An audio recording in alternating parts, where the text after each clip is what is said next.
Next, I wanted to talk about how to actually build these trellises. So one thing I didn't mention in the previous video when you're choosing your type of fruit tree is you want to grow what you actually enjoy eating, because there's nothing like homegrown fruit, but you want to grow something that you really love to eat, and it's always going to be better than what's in the supermarket. But just, yeah, pick your favorite fruit essentially and see if it will grow in an espalier.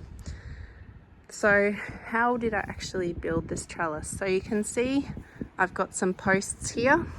I think they're about 100 by 100 mil posts, so 10 centimeters by 10 centimeters, and they're 3 meters tall, buried 60 centimeters into the ground, so they're 2.4 meters out of the ground. You don't have to have them quite that tall, and I've got some down along the back fence that are a bit shorter than that.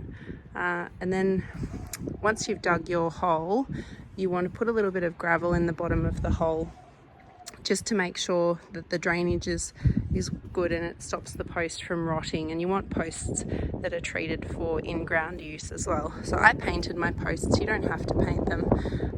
And I also screwed long screws, so about 15 centimeters, 10-15 centimeter screws into the bottom of the post, the part that will go into the ground, so that when I put concrete in there, it really grips onto the posts, and over time you might get swelling and shrinking of the wood, of the timber, but with those screws there, you'll get the concrete sort of gripping and holding it in place.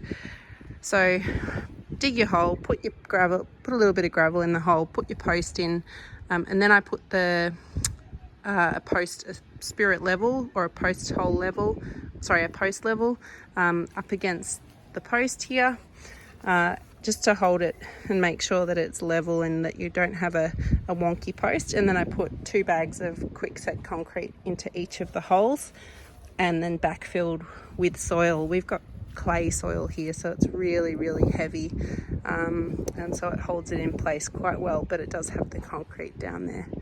And then once those are in and you've waited until the concrete is set, you can then set up your trellis with this wire. I used marine wire. You don't have to use wire.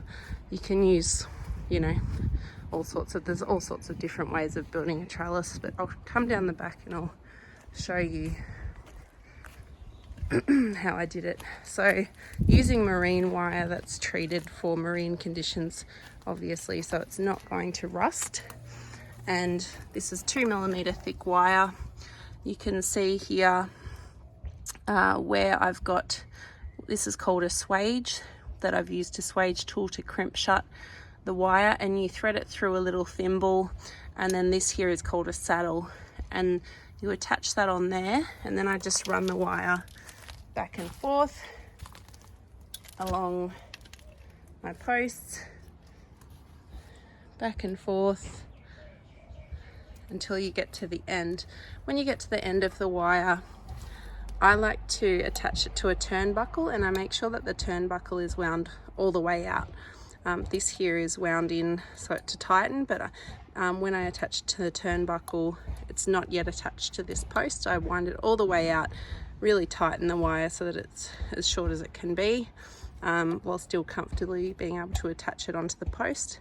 And then you will attach it onto the post and turn in the turnbuckle to take out some of the slack. And that there is a support for your trees. And what I've done with fan training is I've just gotten these bamboo sticks here and cable tied them on, and then used that to use plant ties to train your plants into a fan espalier along the sticks. When I do my lateral 90-degree training of the espalier for apples and pears, I just train it directly onto the wire here. Anyway, I hope that helps. Thanks, guys.